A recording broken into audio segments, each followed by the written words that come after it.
Bon, on va écouter Jean-Luc Mélenchon qui arrive à la tribune, le président du groupe La France Insoumise. Jusqu'où et jusqu'à quand notre patience sera-t-elle encore abusée? Je m'explique.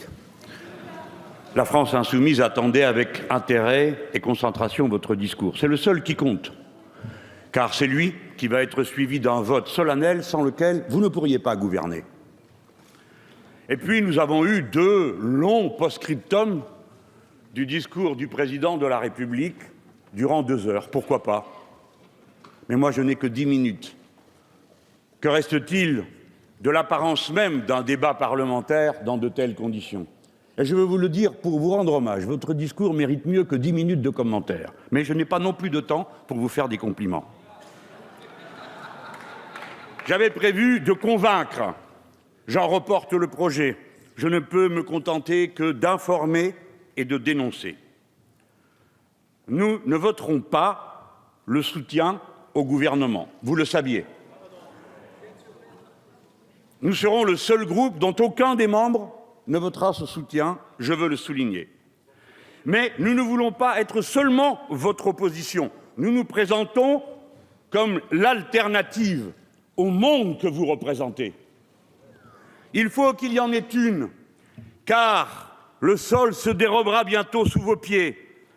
Dans un pays qui, de longue tradition démocratique, une nation aussi politique que l'est la France, 55% de son peuple fait la grève du vote pour les élections législatives, et ceci nous concerne nous aussi, alors, je vous le dis, agir comme vous le faites, c'est tirer un feu d'artifice dans une poudrière.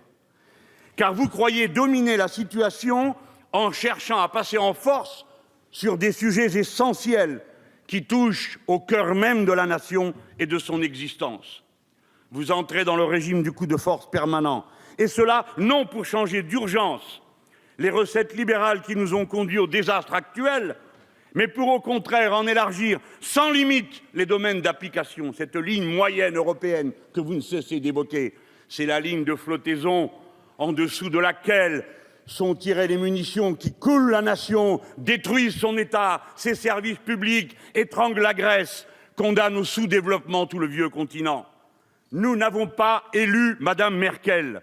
Nous n'avons que faire d'une politique de l'offre et de la contraction de la demande.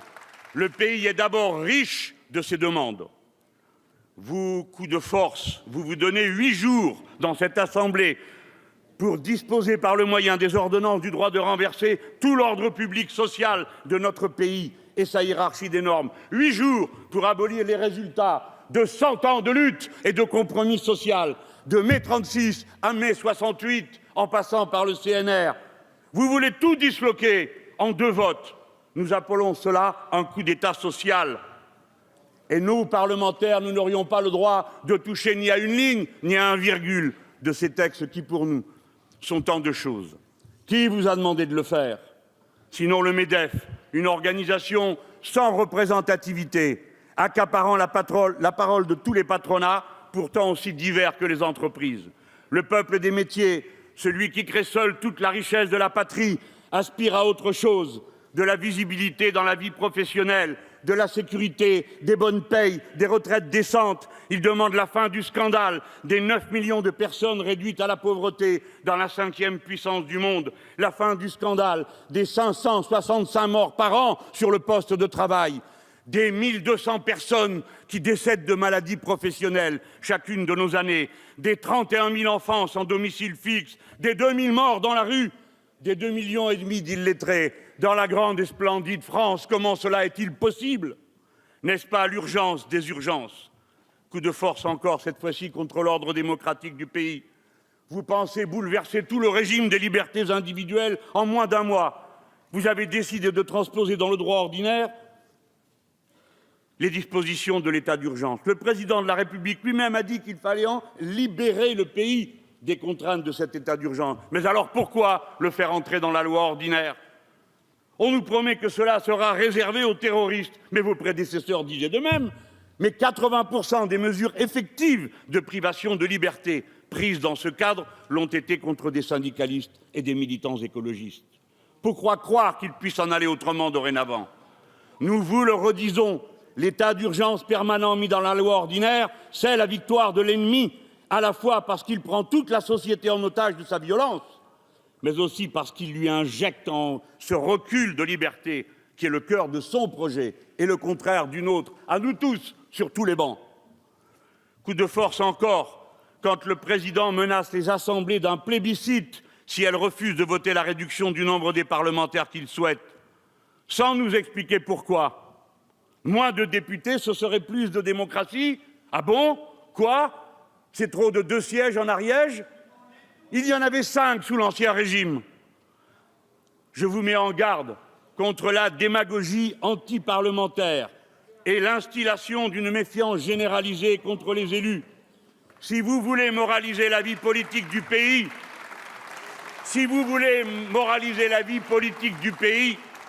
alors châtiez les corrupteurs, chassez les fraudeurs du fisc, limitez les salaires indécents des champions du CAC 40, interdisez les pantouflages, interdisez que l'on puisse être conseil d'une grande société et représentant de la nation. Bref, limitez de toutes les façons possibles le pouvoir de l'argent. Donnez au peuple lui-même le pouvoir de révoquer ses élus quand il le juge nécessaire. Le référendum révocatoire, voilà le moyen terrible et simple d'installer en tout point la démocratie sous le contrôle du peuple. Coup de force enfin, quand vous n'évoquez l'urgence écologique, que pour mieux vous taire sur les urgences qui pourtant imposent des décisions immédiates. Je vous le dis avec toute la solennité qui ne vous vise pas seulement vous, Monsieur le Premier ministre, mais qui appelle à réfléchir les collègues sur tous les bancs. Le nucléaire est dangereux. Nos centrales qui ont fonctionné magnifiquement, et nous en remercions ceux qui les ont fait vivre jusqu'à présent, et nous saluons leur travail. Ces centrales arrivent en fin de vie. Elles vont devenir dangereuses. Statistiquement, elles le deviennent. Dès lors, Monsieur le Premier ministre, c'est maintenant qu'il faut décider la fermeture des 19 réacteurs qui arrivent en fin de vie sous votre mandat. Il le faut parce que dans le même délai, il faut passer aux énergies renouvelables qui nous permettront, la France en a les moyens techniques et intellectuels, de passer à autre chose qu'au nucléaire sans rupture. Enfin, je suis bien mari de savoir que vous avez cessé le combat à l'Europe sur les définitions que donne la Commission des perturbateurs endocriniens. La France s'honorait en résistant. C'est le moment pour moi de vous demander, oui, comptez-vous en finir avec les OGM et les pesticides qui menacent et insécurisent non seulement l'alimentation des êtres humains, mais leur génération même, et vous le savez. Oui, voilà les mesures qu'il faut prendre, qu'il faudrait annoncer dès maintenant. Et enfin une qui n'a jamais droit de citer à une tribune parlementaire. Quand, comme mesure de civilisation, dirons-nous que nous sommes disposés à punir avec force le martyre des animaux dans une nation aussi développée et civilisée que la nôtre? Je n'ai que 10 minutes et j'ai l'intention de m'y tenir. Vous êtes venus ici, on finirait par le croire, nous lire les notes de bas de page du président de la République. Puisqu'il a cité contre nous les mannes de CIS et de Mirabeau, que de nouveau vous avez cité, je vais rappeler que les deux n'ont été réunis que devant le roi. Ce n'est pas notre cas. Et ça ne le sera pas avant longtemps, croyez-moi, et il y aura bien du monde pour s'y opposer s'il le fallait. Mais au premier, nous souvenons que Capet, le 14 juillet, avait écrit 1789 comme commentaire sur son journal privé, 2 points, rien. Méfiez-vous de rien. Méfiez-vous surtout des petits riens. À CIS, nous prendrons la volonté de faire que le tiers-État soit toute l'Assemblée nationale. Nous en sommes d'une façon ou d'une autre l'avant-poste. De Mirabeau, l'idée qu'étant ici par la volonté du peuple, les gens qui ne sont rien et se croisent dans les gares ont une réplique pour vous que je voudrais bien, Monsieur le Premier ministre, que vous acceptiez de faire connaître à Monsieur le Président de la République. Les riens lui disent « Nous ne sommes peut-être rien à vos yeux, mais demain nous serons tout ». Merci, Monsieur Mélenchon.